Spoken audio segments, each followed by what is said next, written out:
paham-paham yang mengatasnamakan agama, terutama yang mengatasnamakan Islam, paham-paham radikal, nih, tolong catat. Paham-paham radikal semuanya mengharamkan Pancasila. Soheh ini Pak. Mau bicara yang mana? Mau berbicara tentang Wahabi Salafi, saya pastikan mereka mengharamkan Pancasila. Di sini kalau ada yang berpaham Wahabi Salafi, pasti mengharamkan Pancasila. Mengapa? Karena Pancasila dianggap aturan buatan manusia. Ini postulat dasarnya. Kalau mereka hari ini belum secara tegas mengharamkan Pancasila, mereka masih berpura-pura, Pak. Kalau di sini ada penganut Wahabi Salafi tapi pegawai negeri, mereka karena masih berpura-pura. Karena mereka masih makan dari Pancasila, tapi sebenarnya dalam hatinya mengharamkan Pancasila. Kelompok radikal yang ingin menumbangkan Pancasila ini, mengharamkan Pancasila ini, dan mengharamkan bank ini, mereka tahu Pak, kalau bank di Indonesia ini semua disepakati oleh bangsa Indonesia bahwa itu haram, maka bangsa ini akan ambruk. Oleh karena itu, mereka sangat bersemangat untuk mengharamkan bank konvensional dan mengharamkan Pancasila supaya negara kesatuan Republik Indonesia ini ambruk semua. Karena mereka ingin menguasai negara ini dengan mengatasnamakan agama. Apapun kalau mengatasnamakan agama akan mudah orang itu untuk dihipnotis, Pak. Ngebunuh orang pun atas nama agama sehingga orang akan memaklumi kejahatan itu. Teroris itu menunggangi agama, Pak. Supaya apa? Supaya kejahatannya terlihat terhormat. Supaya kejahatannya berkesan direstui oleh Tuhan.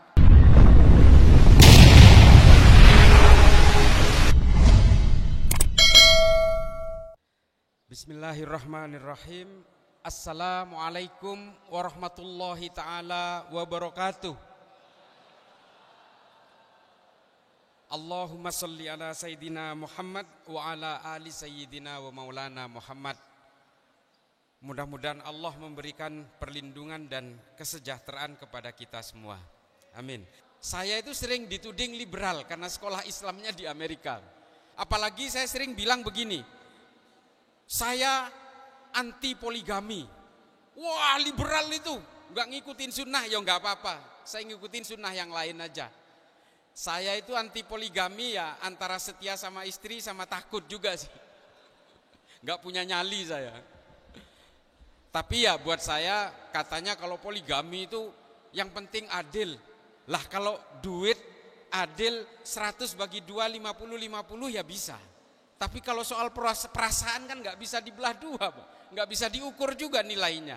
Makanya saya lebih baik saya ya udah wes saya nggak usah poligami. Sunnah yang lain masih banyak. Bapak Ibu sekalian, kebetulan saya juga bekerja sebagai tenaga ahli di Mabes Polri. Meskipun kemarin saya sempat cuti waktu Pilpres, Pak, karena saya mendukung Ganjar Mahfud. Jadi saya cuti, Pak. Saya takut instansi tempat saya bekerja itu kebawa-bawa gitu. Jadi saya cuti. Bapak Ibu sekalian, saya ingin bercerita tentang Pancasila. Nah, ini penting ini. Karena paham-paham yang mengatasnamakan agama, terutama yang mengatasnamakan Islam, paham-paham radikal, nih, tolong catat. Paham-paham radikal semuanya mengharamkan Pancasila. Soheh ini, Pak. Mau bicara yang mana? Mau berbicara tentang Wahabi Salafi, saya pastikan mereka mengharamkan Pancasila. Di sini kalau ada yang berpaham Wahabi Salafi, pasti mengharamkan Pancasila. Mengapa? Karena Pancasila dianggap aturan buatan manusia. Ini postulat dasarnya. Kalau mereka hari ini belum secara tegas mengharamkan Pancasila, mereka masih berpura-pura, Pak. Kalau di sini ada penganut Wahabi Salafi tapi pegawai negeri, mereka karena masih berpura-pura. Karena mereka masih makan dari Pancasila, tapi sebenarnya dalam hatinya mengharamkan Pancasila. Digaji Pancasila. Banyak, Pak, yang berpura-pura dan bahkan menurut saya hipokrit. Mengharamkan bank tapi gajinya disalurkan lewat bank. Mengharamkan Bank BNI, Bank BRI, Bank Mandiri, tapi produk bank yang bernama uang kertas masih ada di dalam dompetnya. Banyak ini.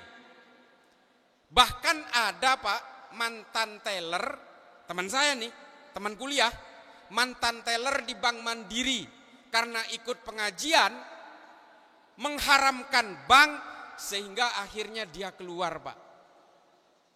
Setelah keluar dia jadi supir ojek, supir Grab. Akhirnya dia keluar juga, Pak. Ternyata menjadi supir ojek online itu ada GoPay, ada bank juga di situ. Keluar lagi. Akhirnya dia, Pak, jualan Habbatus Saudah, obat yang dari Arab. Dia nggak tahu, Pak.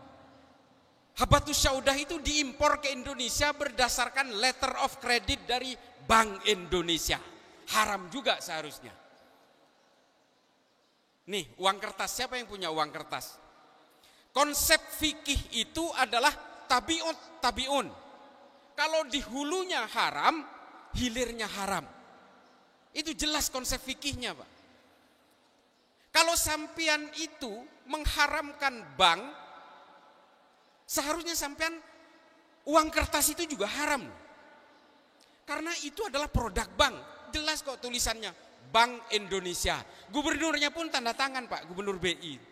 Artinya uang kertas itu seharusnya haram. Lah gimana caranya? Gimana ceritanya? Sampean mengharamkan bank, tapi produk banknya dipakai tiap hari untuk beli makanan, untuk dimakan makanan itu. Analoginya begini, Pak. Bir itu haram. Bir bintang kayak angker bir, Heineken dan seterusnya. Itu haram, jelas. Itu di Al-Quran jelas, khomer, haram. Jadi tukang parkir di pabrik bir kira-kira haram nggak? Jadi tukang parkir di pabrik bir haram nggak? Haram, Pak.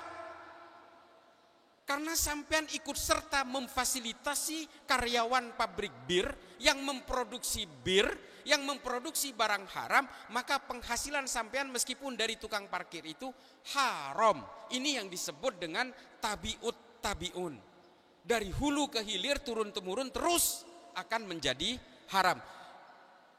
Buka warung nasi di kantin pabrik bir haram nggak? Jualan nasi di kantin pabrik bir haram nggak? Haram, Pak. Karena sampean ikut memfasilitasi pembuatan barang haram. Haram, Pak. Nah, kalau sampean mengharamkan bank, sampean naik haji itu jalan kaki aja.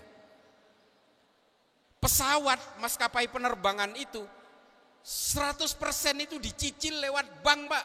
Nggak ada yang maskapai beli lunasin. Maka naik pesawat pun haram.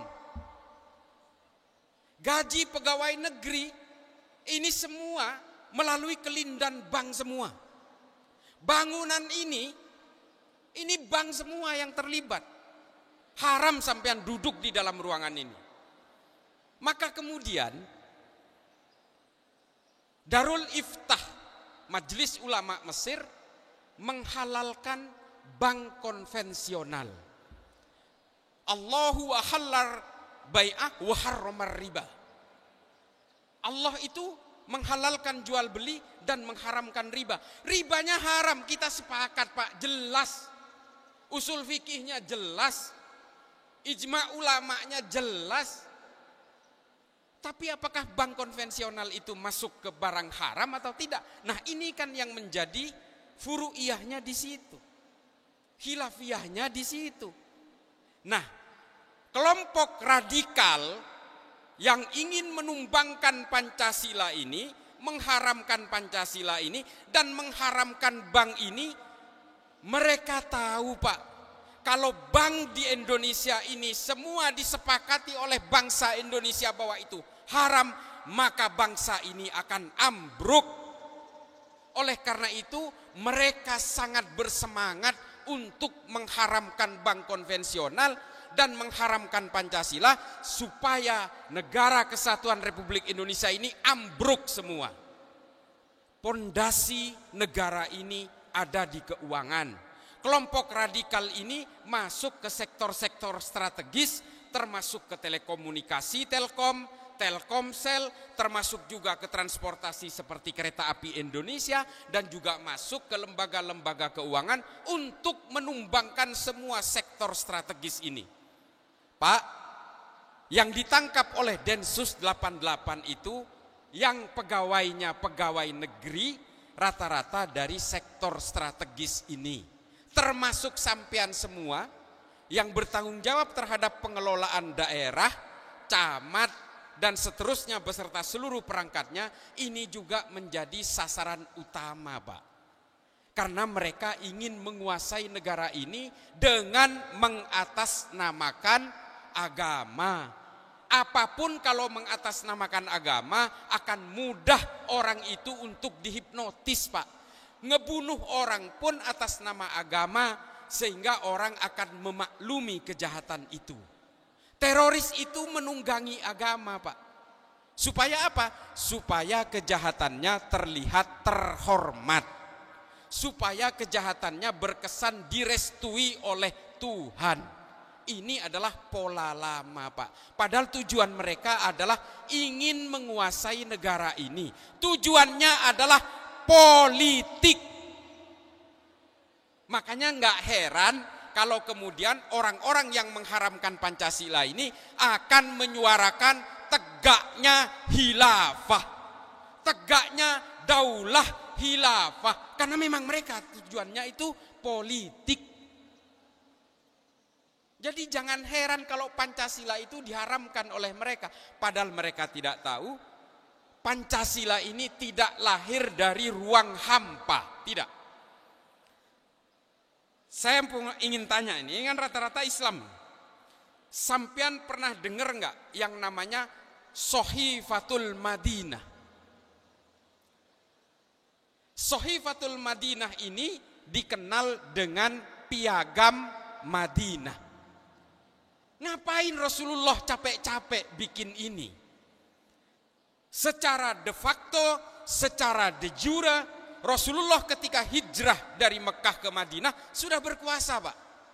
Kekuasaan sudah di tangan. Apapun yang diatur oleh Rasulullah, semua orang akan tunduk. Bahkan kalau Rasulullah mengatakan bunuh semua orang Yahudi itu, mungkin orang Kristen dan orang mukmin, orang Muslim, ketika itu akan ngebunuh orang Yahudi. Rasulullah sudah berkuasa Pak. Sudah menjadi khalifah Rasulullah itu. Tapi mengapa Rasulullah masih capek-capek mau mikirin membuat sebuah aturan yang justru dirumuskan oleh manusia. Yang merumuskan ini, yang merumuskan Sahifatul Madinah atau Piagam Madinah ini adalah Rasulullah beserta para sahabat di rumahnya Anas bin Malik. Dirembukin semua. Lalu kemudian tercipta yang namanya Piagam Madinah. Piagam Madinah ini apa sih isinya? Menurut kitab Bidayatun Nihayah yang ditulis oleh Ibnu Katsir disebutkan ada 47 pasal. Isinya apa? Piagam Madinah ini, Sahifatul Madinah ini. Apa isinya? Mengatur persamaan hak dan kewajiban dari semua penganut agama dan suku-suku yang berbeda di Madinah. Apakah ini berdasarkan ayat? Enggak ada Pak. Ini murni idenya Rasulullah beserta para sahabat untuk mengatur supaya orang di Madinah yang berbeda-beda suku dan berbeda-beda agama itu memiliki hak dan kewajiban yang setara. Nah, ini menjadi penting Pak. Nanti akan mempengaruhi pemikiran. Siapa yang terpengaruh oleh pemikiran ini? Namanya Ibnu Khaldun dalam kitab Al-Muqaddimah. Nah, nanti diadopsi oleh berbagai perintis demokrasi modern, namanya John Locke, John Maynard, dan Adam Smith. Ini semua terpengaruh oleh pemikirannya Ibnu Khaldun yang merujuk kepada Piagam Madinah ini. Menurut seorang ahli sejarah dari Edinburgh University, Skotlandia, namanya William Montgomery Watt. Ini baca ini nanti. Sampean nanti konfirmasi semua apa yang saya katakan ini lewat Google bisa. Nanti disangkain saya ngecap, oh iki wong Madura nipu tok iki sini. Ada referensinya Pak. Menurut William Montgomery Watt, tujuan Nabi Muhammad merumuskan Piagam Madinah ini karena dipengaruhi oleh 3 faktor. Ini tolong diingat-ingat.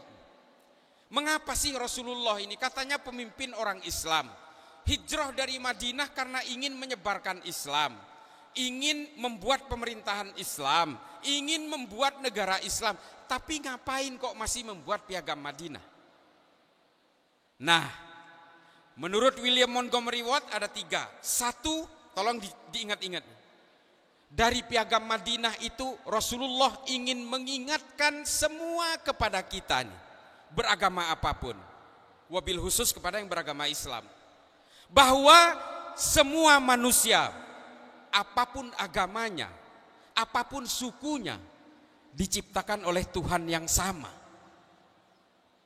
Yang menciptakan saya, orang Islam nih, saya beragama Islam, dan yang menciptakan orang Kristen di Papua, itu Tuhannya sama Pak. Sama. Yang menciptakan saya, orang Madura yang beragama Islam ini, dengan orang Spanyol yang beragama Katolik itu Tuhannya sama Pak. Ini Piagam Madinah ini.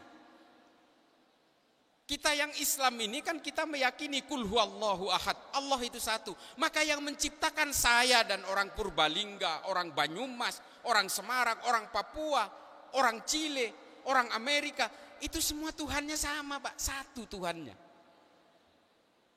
Nah, kalau saya kemudian menjadi Islam, ini karena saya lahir di Madura Pak, dari orang tua beragama Islam. Kalau saya lahir di Meksiko Pak, Katolik saya Pak, Katolik saya.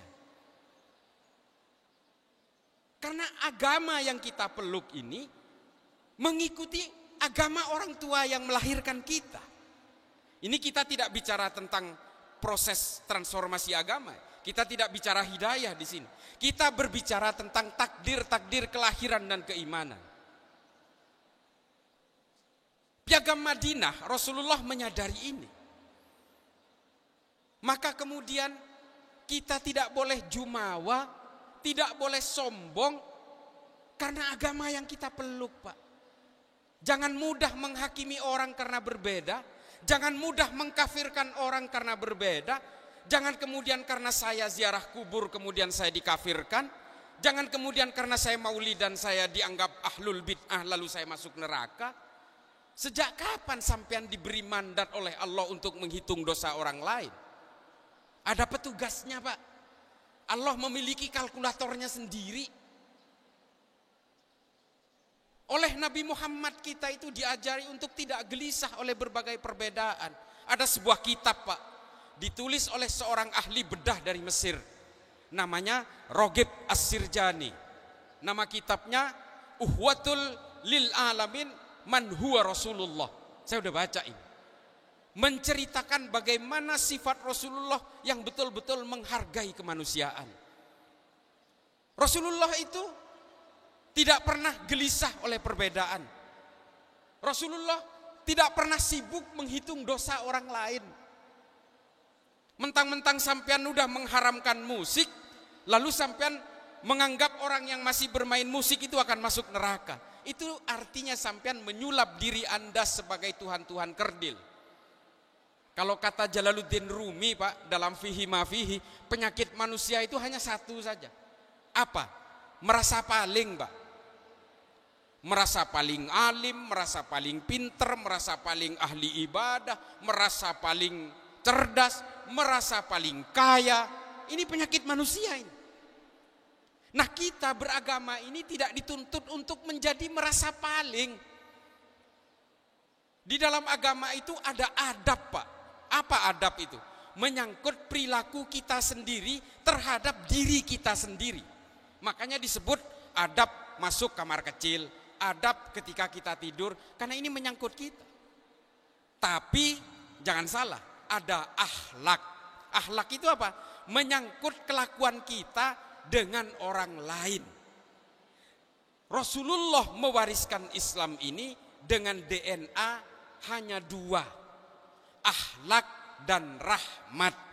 Makanya sampean, termasuk saya ini, jangan terlalu sibuk untuk menghitung dosa orang lain. Jangan, Pak. Menyampaikan kebaikan harus, tapi yo nggak usah ngitung dusoni wong liya, nggak usah wes. Jangan gelisah oleh perbedaan. Sampean kalau ke Mekah, Pak, cara sholat orang itu berbeda-beda, dan mereka semua mengaku Islam dan semuanya mengaku paling benar, semua itu. Ada yang begini, ada yang begini, ada yang sholat sambil baca HP, ada yang sholat sambil gendong anak, sambil nyusuin anak, macam-macam, Pak. Dan semuanya itu mengaku paling Islam dan mengaku paling benar. Saya sebagai orang Islam, saya menganggap agama saya yang paling benar. Sebagai orang Islam, pasti, Pak. Tapi untuk menganggap bahwa agama kita itu yang paling benar, kita tidak harus menganggap agama orang lain pasti salah. Enggak juga, enggak harus begitu. Untuk menganggap istri saya cantik, saya tidak harus menjelek-jelekan istri orang lain. Wes, itu aja prinsipnya. Nah, ini adalah konsep beragama. Cerita tentang Rasulullah yang lebih mengedepankan kemanusiaan itu banyak, Pak. Rasulullah lewat gang diludahin. Rasulullah lewat satu gang diludahin. Lewat gang lagi diludahin. Setiap hari ketika melewati gang itu Rasulullah diludahin. Sehingga suatu hari lewat Rasulullah nggak ada yang ngeludahin. Rasulullah tanya kepada sahabat, tumben nih nggak ada yang ngeludahin. Kemana ini?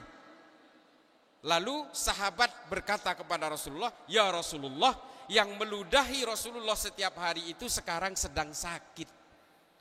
Lalu Rasulullah mengajak para sahabat, ayo kita jenguk dia. Sehingga kemudian oleh Rasulullah, orang Yahudi yang sedang sakit ini didoakan supaya segera sembuh. Setelah sembuh apa, Pak? Orang ini meminta kepada Rasulullah untuk disyahadatkan, masuk Islam. Ini orang Yahudi.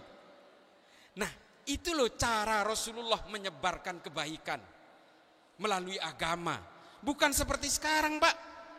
Bentar-bentar kafirin orang, bentar-bentar menghakimi orang, bentar-bentar dikatakan orang yang berbeda akan masuk neraka. Nggak usah. Nah, lalu kemudian, ini tadi yang pertama ya, bahwa Rasulullah lewat piagam Madinah ingin menetapkan bahwa semua manusia, apapun agamanya, apapun sukunya, diciptakan oleh Tuhan yang sama. Yang kedua, menurut Rasulullah, piagam Madinah ini diperlukan supaya apa? Semua manusia, apapun agamanya, apapun sukunya, dilahirkan dengan harga diri yang sama. Kalau kita baca 47 pasal dari piagam Madinah, itu menyangkut penghargaan terhadap masing-masing manusia karena semua manusia memiliki harga diri yang sama. Bu Bupati, Pak Wakil Bupati, saya, panjenengan, ajudan saya, satpam, tukang jualan bakso, tukang warung, semua dilahirkan dengan harga diri yang sama. Kalau ada yang melukai Bu Bupati, setidaknya keluarganya akan menangisi. Meskipun mungkin bukan keluarga saya yang menangisi, tapi kalau saya yang dilukai, keluarga saya akan menangisi saya. Nah, semua manusia memiliki lingkungan dengan harga dirinya masing-masing. Maka kemudian Rasulullah membuat ketetapan di dalam Piagam Madinah itu, diminta kepada semua masyarakat Madinah untuk menghargai harkat dan martabat semua manusia yang ada di Madinah, apapun agamanya, apapun sukunya. Sama, Pak. Lalu kemudian yang ketiga, intisari dari Piagam Madinah menurut William Montgomery Watt itu adalah semua manusia, apapun agamanya, apapun sukunya, sepanjang dia berdiam di dalam satu negara yang bernama Madinah, mereka memiliki hak dan kewajiban yang sama. Nah, ini intisari dari Piagam Madinah itu, Pak. Makanya ada seorang ustadz yang selalu mengkampanyekan khilafah mengatakan bahwa membela tanah air tidak ada dalilnya di dalam Islam. Saya protes ini. Mungkin ada yang tahu, mungkin ada yang belum tahu. Korban perang Uhud itu salah satunya adalah orang Yahudi, Pak. Bukan orang Islam. Namanya Mukhairik ibnu Ta'labah dari Bani Koinuka. Perang Uhud itu terjadi hari Sabtu, Pak. Kejadiannya hari Sabtu.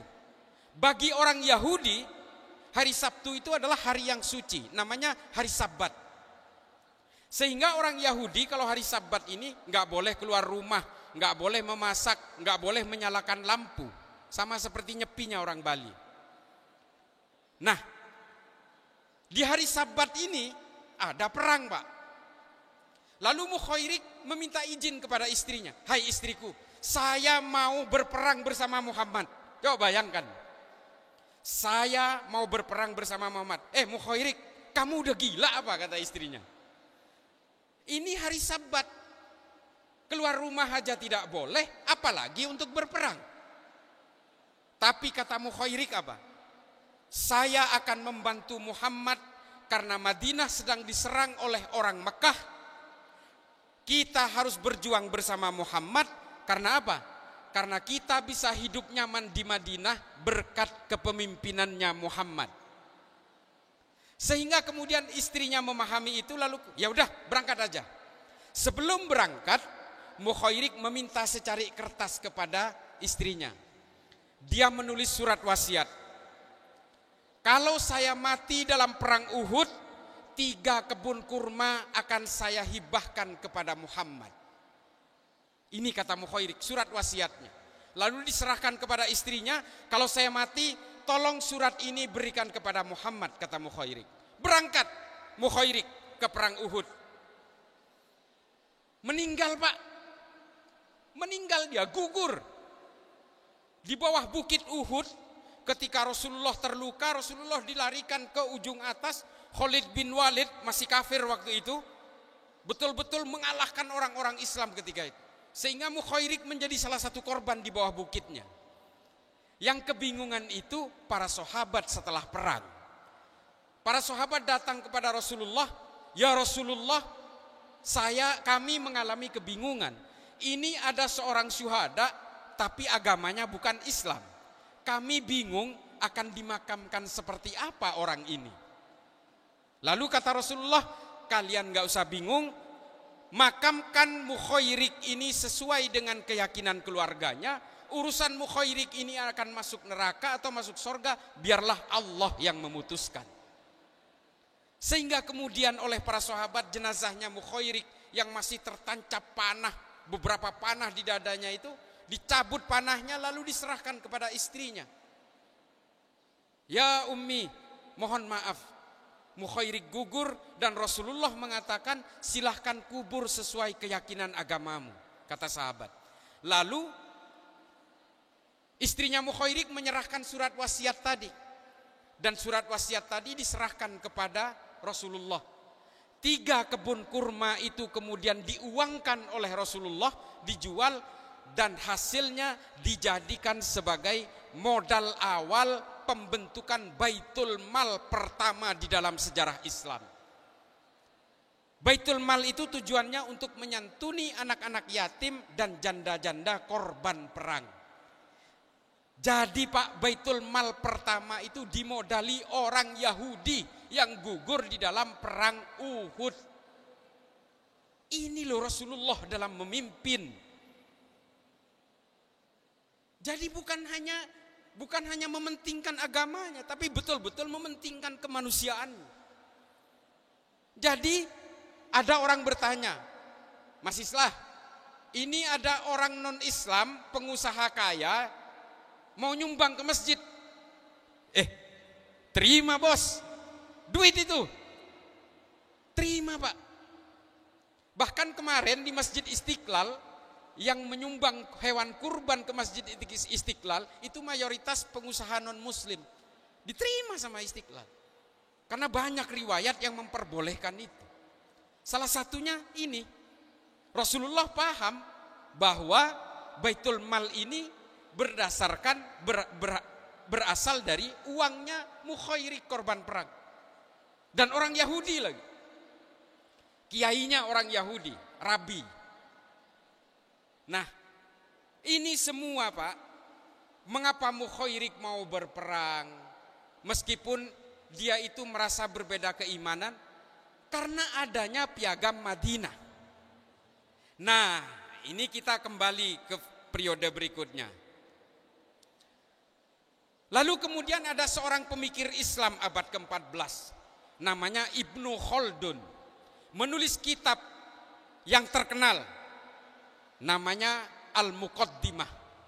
Di Al-Muqaddimah inilah kemudian Ibnu Khaldun menyimpulkan berdasarkan piagam Madinah bahwa suatu negara itu akan terus terbentuk dan tidak akan tumbang apabila suatu negara itu membuat kesepakatan bersama yang oleh Ibnu Khaldun disebut dengan asobiyah. Asobiyah itu adalah, kalau dalam bahasa akademiknya, politics and social cohesion. Jejaring dari kesamaan sosial dan politik. Tidak perlu ayat dari Allah kalau untuk ini, kata Ibnu Khaldun. Ini hanya persoalan kesepakatan bersama. Sama seperti yang dilakukan oleh Rasulullah ketika membuat piagam Madinah. Nah, lalu apa? Kata Ibnu Khaldun. Asobiyah ini, kesepakatan bersama dari satu bangsa itu menjadi penting kalau rakyatnya tidak berusaha untuk menggerus sedikit demi sedikit kesepakatan itu. Nah, kalau ada paham radikal hari ini, paham yang ekstrim hari ini mengharamkan Pancasila, itu adalah bagian dari upaya untuk menumbangkan bangsa ini. Ini orang-orang munafik Pak. Apalagi ASN masuk ke kelompok ini mengharamkan Pancasila, munafik. Masih makan dari Pancasila Pak masalahnya.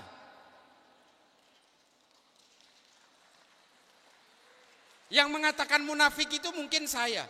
Tapi Ibnu Khaldun mengatakan kalau ada rakyat di suatu negara yang mengkhianati kesepakatan bersamanya, dia itu adalah orang-orang munafik. Bahkan lebih kejam lagi Ibnu Khaldun. Bukan hanya munafik, ini adalah orang-orang khawarij yang telah menghalalkan darahnya Ali dan telah menghalalkan darah keturunan Rasulullah. Ini kata Ibnu Khaldun. Lebih kejam lagi Pak Ibnu Khaldun, kalau saya bilang munafik.